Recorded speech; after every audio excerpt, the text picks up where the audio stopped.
வணக்கம் உறவுகளே. மாடெல்லாம் கட்டிட்டு வந்து இந்த இந்த இடத்துல வந்து உட்காந்துங்க இந்த வாராபதி மேலே. காலில் ஒரே நமைச்சல், என்னன்னு ஏதுன்னு கீழே குனிஞ்சு பார்த்தா கண்ணு தெரியாது. நான் ஒரு கபோதி கீழே இருக்கு. பூனை காசுலனே கவனிக்கவில்லை. மாடு கட்டிட்டு வந்த டயர்டில் வந்து உட்காந்துட்டேங்க.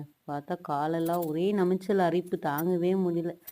சரி, என்ன இவ்வளோ நமைக்குது அரிக்குதுன்னு கீழே குனிஞ்சு பார்த்தா பூனை காய்ச்சல் செடிங்க. பூனை காய்ச்சல் செடி வந்து என்ன செடின்னா, பட்டுச்சுன்னா நம்ம உடம்பு ஃபுல்லாக அரிப்பு எடுத்துக்கும், நமிச்சல் எடுத்துக்கும், தட்டு தட்டையாக வீங்கிடும்.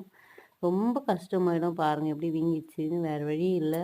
அது சரி, கீழே என்னடான்னு பார்த்தா அதில் ஒரு பெரிய கம்பளி பூச்சி வேறு, அது வேறு கொடுகு வேறு தூக்கின்னு இருக்குது.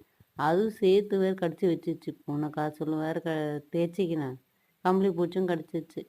வேறு வழி இல்லாமல் கையை காலை சொரிஞ்சு தாங்க வீட்டுக்கு போனேன். ஓகே ஃப்ரெண்ட்ஸ், பாய்.